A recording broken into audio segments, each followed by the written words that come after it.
So tell us who is protecting our children from government and why on earth do they need to do it? Well, it's back to school season. Kids all around the country, starting in mid-August all the way through post Labor Day, are going to be going back to schools. And I'm talking mostly about K through 12, mostly public schools, and what they have to contend with, because public school kids tend to disproportionately be children of color.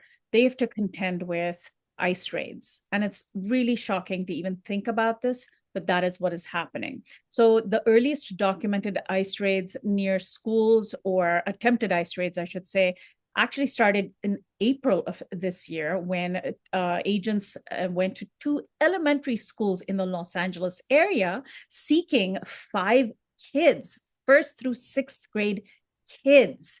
And thankfully, because of the diligence of school authorities, who, because when children are turned over to school authorities are their de facto guardians, legally speaking. So they have to be very, very careful. They have to protect these children from any potential harm. And so school authorities stopped these agents from going in. That attempted raid was documented by the LA Times. And then since June of this year, when we saw the widespread raids around the country, and specifically in Los Angeles, organizers anticipated that come August, when kids would start going back to school, schools would once more become targets. And indeed, they have. In the weeks leading up to schools reopening, we've had several incidents in Southern California, both in Los Angeles and in San Diego. In one incident, there was a 15-year-old child with disabilities who was just accompanying his grandma to a school that wasn't even his school, but he was accompanying her to help register one of his relatives. It was sort of a back to school orientation type thing.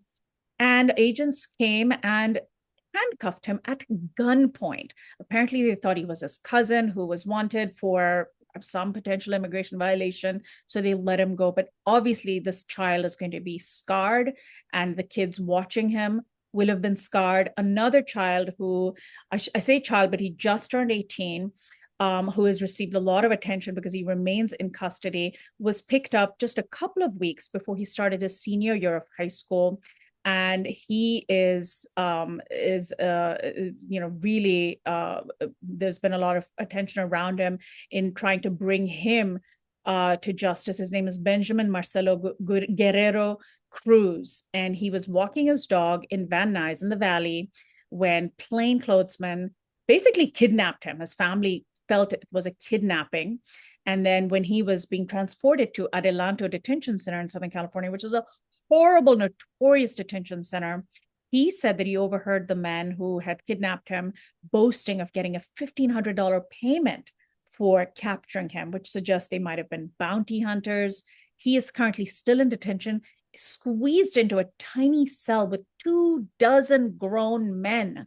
And there are, the facilities are horrific. They're being fed awful, uncooked food with maggots. There's no proper toilet facilities, no proper ability to shower and stay clean.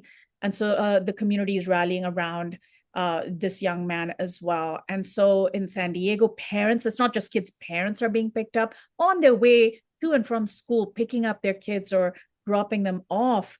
And it's absolutely terrorizing the children in public schools in Southern California and likely around the country as well. There have been some incidents in the Seattle area and in Oregon as well, documented. And you mentioned the word trauma, and what that brought to mind for me, Sonali, was the most recent encounter I had with the police was during the occupation of the Venezuelan embassy here, or actually disoccupation of the Venezuelan embassy here in Washington, D.C. a few years ago. And even for a grown man like myself, who's been around a while and has had run-ins with the police before, it is extremely intimidating. You have all these mental ideas of how poised and self-assured you'll be, but they're everything from what they wear to what they carry in the way of weaponry to their manners their language is designed to intimidate. And if I feel that way, the idea that a 15-year-old or an 18-year-old should be subjected to this kind of experience and then sent to a detention center with where he shares a cell with 24 other men, it seems that the brutality is the trauma is the point. Am I getting that wrong? Yeah, I mean, Richard, I have two young boys, brown-skinned young boys who take they're 18, one just turned 18 and 12, and they take the public bus to a public school on the other end of town. I'm here in Pasadena, and I worry. I worry that just on Friday, their school was in brief lockdown because an ICE raid took place at a car wash that was in the vicinity of the school. And the school sent us a message saying that because of police activity in the area or any kind of police activity, that's just whenever that happens, the school goes on lockdown. So for about 45 minutes, doors were locked. And my kids came home and told me about it. And just the fact that, or the idea that they could potentially be caught up in this dragnet leaves me so terrified. And I cannot imagine what immigrants are what other immigrants like me are going through. I happen to have papers. There are others who don't, who are probably terrified. There are others with stronger accents in lower income neighborhoods who are probably terrified. And this is the point. The idea is for us to live in fear. And so the good news is that our communities are rising up. The fact that my kids' school went into lockdown says a lot as well. So school districts in Southern California are making clear, after they were pushed by community members, that they would do everything necessary to ensure that children would be safe. Because as I mentioned before, when children are in the custody of school, where on school grounds, the school is legally bound to ensure their safety, ensure that nobody other than their parents or legal guardian gets a hold of them. So it's absolutely incumbent on schools to ensure that kids remain safe. And members of the Community Self-Defense Coalition, which we've talked about on this program before, which is a coalition of about 60 local organizations in Southern California, including Union del Barrio, the LA Tenants Union, the Koreatown Immigrant Justice Center, I believe I might be getting their name wrong.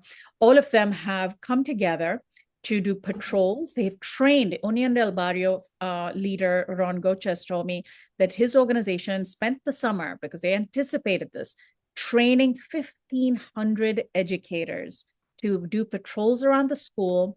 They have stickers on their cars that show that they're patrols, and they walk around the schools during drop off and pickup to put parents at ease. And if there's any ICE activity, they have a series of things that they do to warn people to be very, very careful. So this has really, really helped. And they're working with schools to ensure that children remain protected. Because also, it's not just children being directly protected from ICE agents, it's their parents being protected. Because what will happen to a child if a parent is snatched while the kid has been dropped off at school or being picked up, right? And also, it used to be that schools like churches and hospitals and courthouses were protected areas where immigration activity and immigration enforcement activity was not conducted, because these need to be safe spaces for people.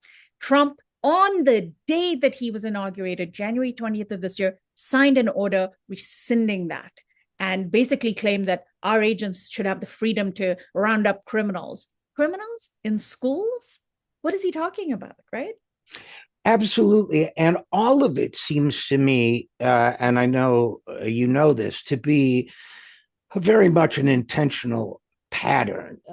In terms of the kids, you quote Randy Weingarten, president of the American Federation of Teachers, properly using the phrase, the legal term, in loco parentis, meaning that, as you and I know, when a teacher is responsible for a group of students, she or he or they are responsible, are acting on behalf of the parent. They are the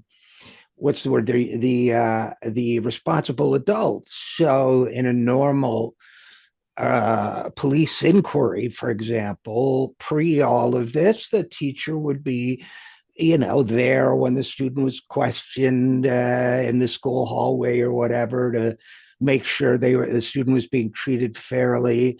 They're violating that. They're violating the sanctity, as you said, of the schools. They're targeting, it seems to me, the last Trump administration, and candidly in Democratic administrations as well, although not as badly, we saw things like family separation and children being left on their own and so on. And I think most people thought, well, this is a sort of unintentional side effect of a bad policy. I just want to keep coming back to that.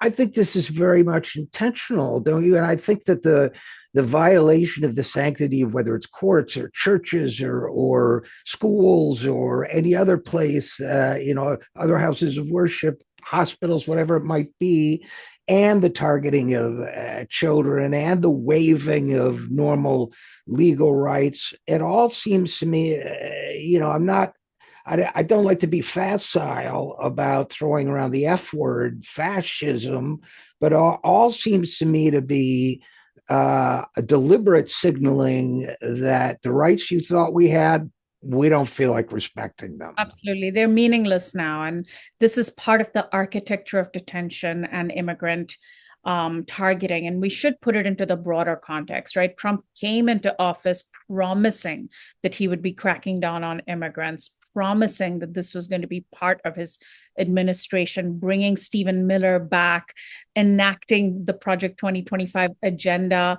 And so with the hundreds of billions of dollars that were signed on or tacked on to the so-called Big Beautiful Bill, the immigrant detention center and enforcement network and mechanisms in the United States are basically going to now be the largest policing system and imprisonment system in the world. That's what they're ramping up to. They're signing on new ICE recruits with $50,000 signing bonuses. You can go to a job fair with nothing more than a high school diploma and be signed up on the spot with $50,000 as a signing bonus.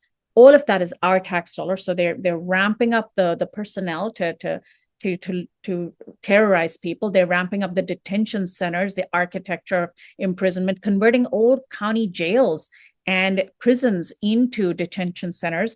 They're, of course, deporting them. We heard just on Monday that Kilmar Abrego Garcia was being rearrested and sent to Uganda, of all places. Like, first El Salvador and then Uganda. He's from neither. He's Venezuelan. So that entire architecture, within that, there's the targeting of children in schools as they're going to and from schools and while they're in schools as well. It's all part of this otherizing of people of color in this country and anybody who's suspected of being immigrant, because of course they're people who are citizens are being caught up in it, green card holders are being caught up in it, people with papers are being caught up in the system, veterans, anyone, it doesn't matter, as long as you're seen as an other.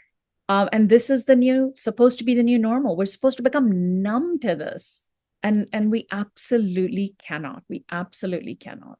And of course, there's no reason to think that this state apparatus of violence, the use of it is going to be limited in the future. As horrible as it is, the abuse of legal immigrants as well as immigrants of other kinds, there's no reason to think anybody is immune. We talked a lot about to sort of pivot to maybe it'll be our last topic. I don't know, but we talked about the deliberate targeting of people in Southern California, as well as, you mentioned that a number of young people dozens of children, in fact, have been detained and deported in the New York City area, including a child as young as 6, a 15-year-old and his father secretly held in hotels before sent to El Salvador. And you also tell the story of a father in Beaverton, Oregon, pulled over while transporting his child to daycare.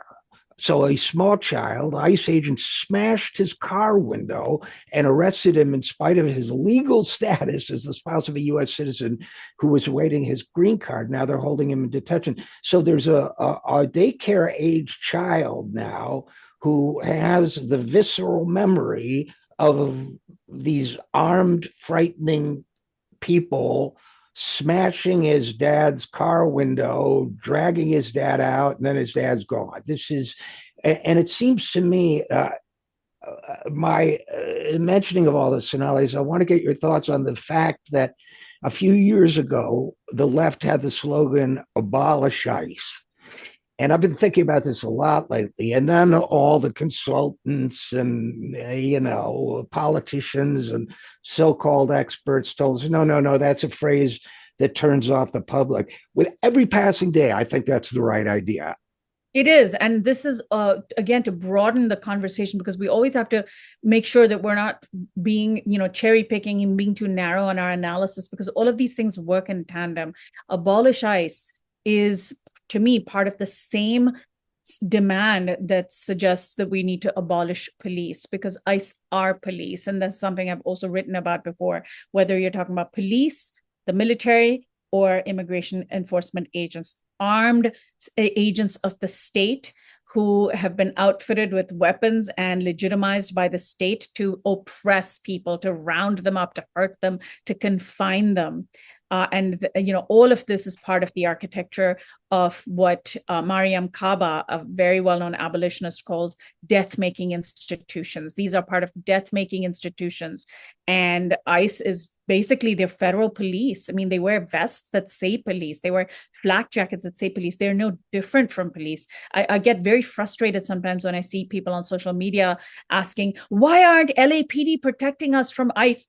Oh, why aren't they? Because they are basically part of the same infrastructure of policing. And the same with the military. Something like 40%, 4 in 10, I read a statistic recently, 4 in 10 new recruits for ICE are former members of the military, right?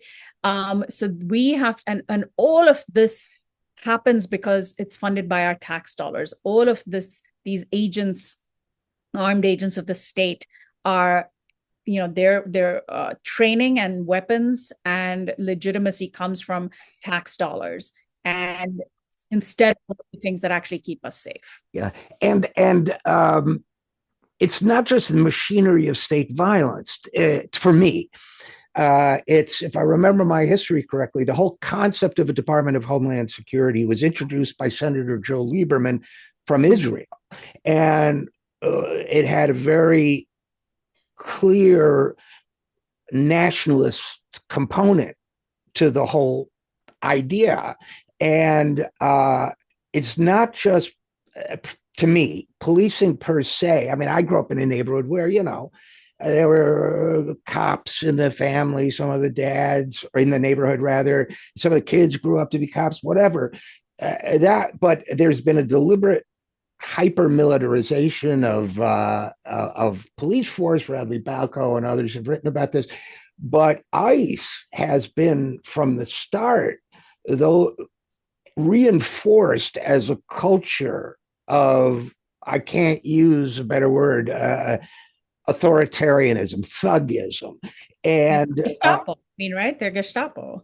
They're Gestapo, and it's getting worse by the day. It wasn't great under Biden, but it's become so extreme now, and this is not just about the fact that such machinery exists, but that we're now at the end of a decades, not the end, unfortunately, we're now in the midst of a decades-long campaign to instrumentalize state violence and make sure that you and I and everybody who might step out of line is terrified by it. Yeah. I mean, I'm glad you brought up the Department of Homeland Security is not very old. It was formed in the post 9/11 era and the months following the September 11th attacks, precisely by a government that wanted to, create this clear distinction between them and us. We and our homeland must need protecting from them, the terrorists. It used to be terrorists back then. Now they're just straight up saying immigrant, and or criminal. And it's really, really important to note that this is something that that we can change because it isn't that new. And this goes back to George W. Bush's time when the hyper patriot, the literally the USA Patriot Act went hand in hand with the creation of the Department of Homeland Security, the formation of ICE. Before that, we had INS, the Immigration and Naturalization System, I believe. I don't remember what the S stood for, but it was Immigration and Naturalization Services, I think. Service. Yeah, could Yeah. be. And I remember when I was applying for my green card, going to I'm going to the INS to wait in a long line to get my work permit, etc.